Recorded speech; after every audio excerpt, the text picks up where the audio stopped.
Il est l'heure de vous informer à travers cette nouvelle session du journal universitaire. Mesdames, Messieurs, bienvenue à toutes et à tous.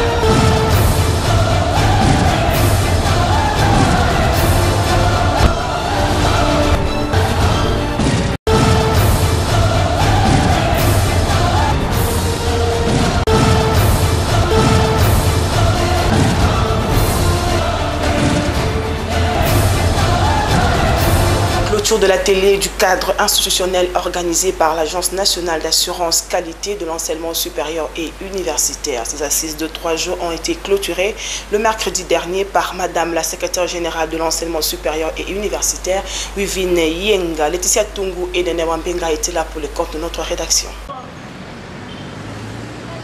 Cet atelier qui a réuni pendant 3 jours les experts du secteur éducatif du niveau supérieur venus de plusieurs établissements de l'est du pays a abouti à l'élaboration des outils et d'une feuille de route de la mise en œuvre de la NAC-ESU, une structure à caractère scientifique créée par l'État congolais en vue de la visibilité de l'internationalisation et de l'obligation conforme au système éducatif congolais aux standards internationaux.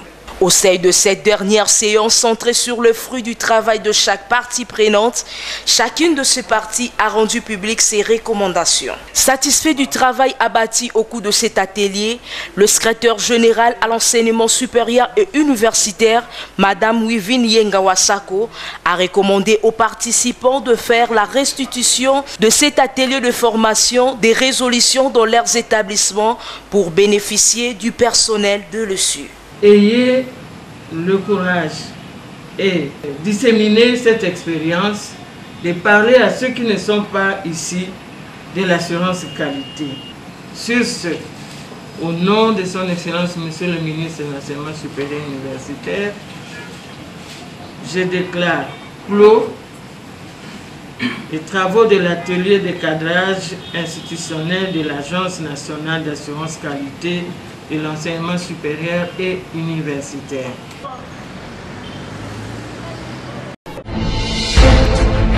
Agitation ce jeudi à l'Institut supérieur des commerces de Kinshasa. Un groupe de candidats irréguliers qui envahissent les auditoires ont après que les comités de gestion aient détecté ces réseaux et l'aient chassé du site, tenté de perturber les activités dans cet établissement, chose qui a été vite maîtrisée par toute la communauté de l'ISC. Suivez les différentes réactions de structures de cette alma mater.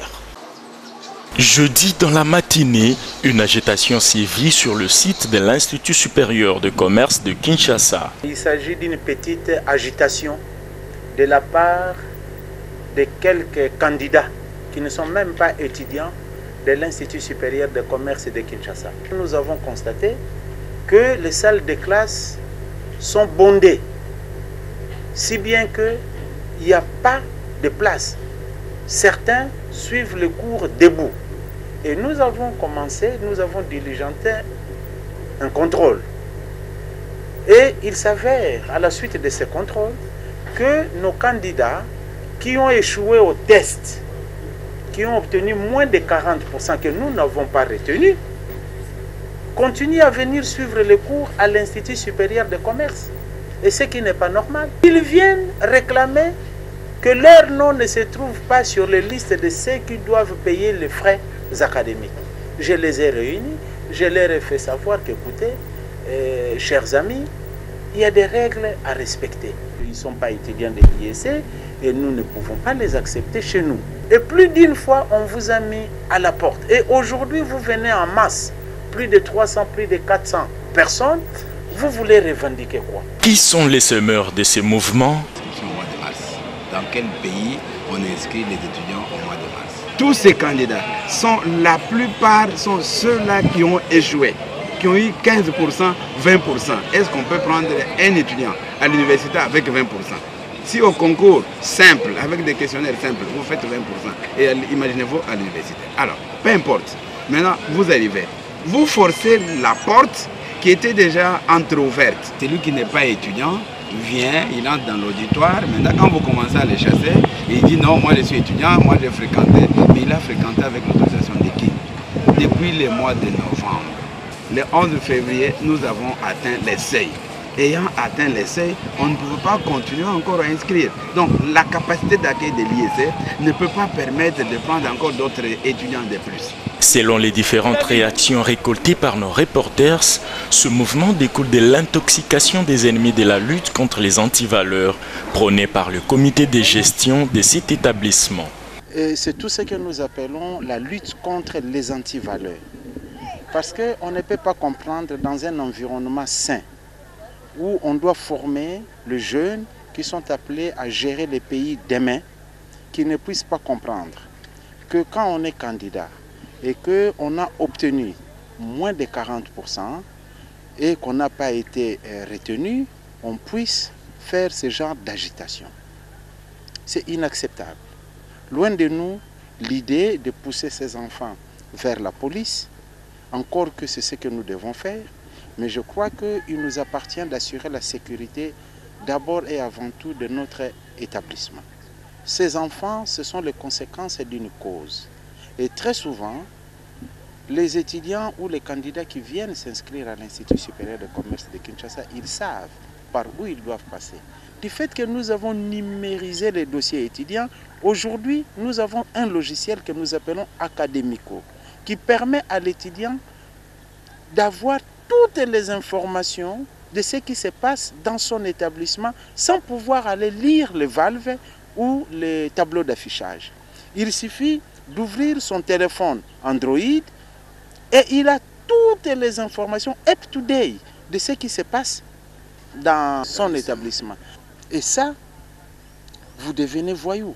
Et ça, nous vous mettons dans les comptes de ce que nous appelons la lutte contre les antivaleurs. C'est notre leitmotiv, c'est le leitmotiv de ce comité de gestion depuis que nous avons été désignés et nommés pour gérer cet établissement. Mais ce sont ces récalcitrants, ce sont ceux-là à qui certains, je ne sais pas moi, qui leur a donné espoir et qui continuent à venir remplir les salles de classe dans l'espoir qu'on les prendra un jour. Ces actes condamnés par tous n'a pas laissé indifférent le président des professeurs de l'IEC Kinshasa. Je suis étonné que de candidats étudiants qui sont venus à l'IEC pour passer un test et qui ont échoué à ce test, aujourd'hui puissent se prévaloir du titre d'étudiant à l'IEC. C'est un scandale. Bon, j'ai l'impression que c'est le signe du temps. Hein. Les gens croient qu'ils peuvent tout se permettre, que comme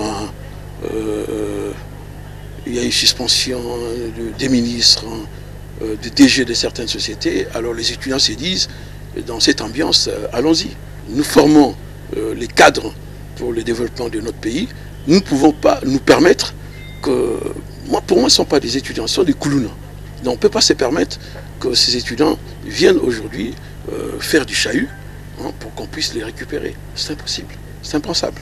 À cette même occasion, le président des étudiants de cet alma mater a fait un appel au respect des instructions qui régissent un établissement d'enseignement supérieur et universitaire.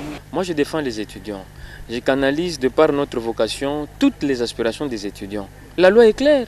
On est étudiant lorsqu'on a payé les frais académiques. Le vrai étudiant de l'IEC, l'étudiant de l'IEC, se prépare en ce moment ici pour la mi-session, à affronter les épreuves. Il s'agit juste d'un petit mouvement, des non-étudiants qui veulent forcer la main du comité de gestion. Et tout de suite, je suis arrivé pour les calmer, pour leur dire, messieurs, ça ne va pas comme ça. Et le message est celui-ci. Et ils connaissent eux-mêmes. Ils savent jauger ces comités. Ils peuvent et même d'ailleurs, ils me disent les réformes ont été par ces comités. Donc, ils doivent garder leur calme et prendre leur mal à la patience. Nous cheminons. Et je vais les accompagner du début à la fin. Je vous ai dit, quand leurs intérêts sont touchés, je suis là. Et là, je m'interpose par rapport au comité. Parce que je suis là pour eux, je ne travaille pas pour le comité. À la jeunesse congolaise de prendre conscience des actes qu'elle commet, car les conséquences sont réelles.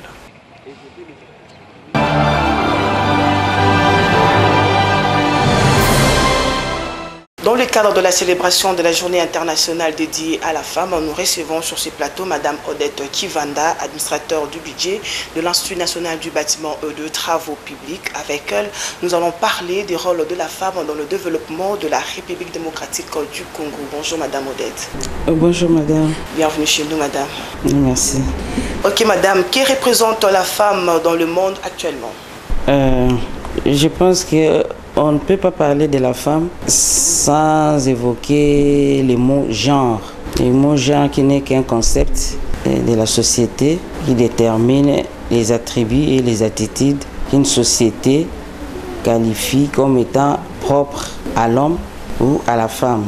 Alors, puisque la femme, elle, est membre de cette société, au même titre que l'homme, moi je la considère comme étant partenaire de l'homme pour le développement. Femme étant que partenaire de l'homme pour le développement, quel rôle doit-elle jouer dans le développement de la République démocratique du Congo selon vous, madame? Elle peut jouer le rôle dans la gestion des conflits politiciens. Parce que, vous savez aussi, pour se positionner par rapport à la pratique de la démocratie, et des fois, des gens ont du mal à accepter le point de vue de l'autre. Alors, pour faire ces rapprochements-là. Oui, donc, d'après vous, madame, la parité n'est pas à 100%. Mais que doit faire la femme pour vulgariser la question de la parité? La femme, d'abord, doit prendre conscience de cet état des choses et s'assurer qu'il ne s'agit pas d'une conception erronée de la société vis-à-vis de sa situation à elle. Puisque toutes les femmes ne vivent pas la même réalité. Donc ce sont ces femmes-là qui doivent prendre conscience, les femmes des milieux ruraux et pourquoi pas les femmes des milieux urbains aussi, aider ceux des milieux ruraux à sortir de cette situation-là. Merci beaucoup, madame. Une certaine opinion pense que la femme aime la facilité. Qu'en pensez-vous? Cette opinion-là pouvait être vraie à l'époque où la femme ne devait que dépendre de l'homme. Elle était vraie. Mais aujourd'hui, là, où la femme, elle aussi, vient prêter main forte à l'homme, parce qu'ils sont partenaires, la femme prête main forte à l'homme. Comment est-ce que nous allons continuer toujours de dire que la femme aime la facilité? Aujourd'hui, on la retrouve partout. Et elle assume beaucoup de fonctions, au même titre que les hommes. La cérémonie de remise et reprise entre le comité sortant et entrant de l'ASBEL parlant médecine à l'université protestante au Congo, une occasion de la présentation officielle du premier numéro du magazine Santé UPC. C'est devant un monde scientifique que l'oratrice de la cérémonie a présenté le premier numéro du nouveau magazine Santé UPC le mercredi dernier. De prime abord, cette dernière a souligné que ces nouveaux magazines regorgent beaucoup de rubriques éducatives qui contribuent pleinement à la vie académique des étudiants en médecine. S'en est suivi du baptême de la revue par le docteur Epenge Djonga qui lui a souhaité bon vent. Voilà une revue de 28 pages qui sera baptisée. Juste après, l'heure était à la cérémonie de remise et reprise entre le comité directeur de l'ASBEL parlant médecine sortant et celui entrant devant la grande équipe de cette structure. Le comité sortant a passé le flambeau de commandement au nouveau dirigeant de l'ASBEL parlant médecine de l'UPC. Occasion pour le nouveau cordon de cette ASBEL de remercier le comité sortant pour le travail abattu pendant son règne en promettant de faire mieux à son tour pour son émergence. Avec ce que nous avons en main, nous réussirons à faire quelque chose d'excellent pour le futur.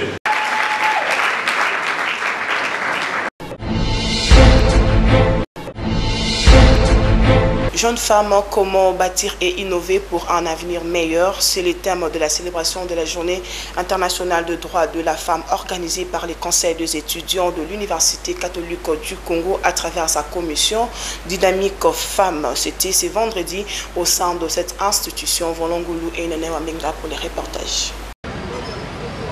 La salle de promotion de l'Université catholique au Congo a servi les cadres pour abriter cette conférence parlant des jeunes femmes, comment bâtir et innover pour un avenir meilleur. Parmi les intervenantes, le professeur, le magistrat, les honorables qui ont apporté leurs expertises devant cette foule. C'est le cas du professeur Toumba Bouacha, conseillère du chef de l'État en matière juridique et administrative, qui a parlé de l'éducation de la femme, facteur de développement. L'honorable Christelle Vouanga a abordé les sous-thèmes « Femmes, par où commencer et comment bâtir son avenir à l'ère de la nouvelle technologie de l'information et de la communication » pour ne citer que ça. Motif de satisfaction des organisateurs. Conscientiser les femmes, conscientiser les jeunes étudiantes, car elles seront de grandes dames de demain. Et la vie, elle est faite de réflexions, non seulement sur ce que nous prenons en fictif, quelque chose comme ça, mais on doit mettre les choses en place, on doit nous mettre en pratique et ainsi réfléchir sur ce que nous serons demain. Et tant qu'étudiantes, c'est notre travail. Signalons par ailleurs que ces étudiantes ont bénéficié des sages conseils, entre autres, qu'elles soient compétentes en utilisant les réseaux sociaux pour son émancipation, avoir l'esprit de la méritocratie pour un monde équilibré entre les hommes et les femmes. La femme a été soumise au régime de l'autorisation. Derrière la caméra, Yasmine Lumba, l'assistance de Marcelo Kalenda, l'édition de Laetitia Tungo, réalisée par Emmanuel Lema et Redia Mayalou, sous la coordination d'André Bouchongo Machara. Nous sommes arrivés à la fin. Merci de nous avoir suivis et bon suite de programme sur nos chaînes partenaires. Merci.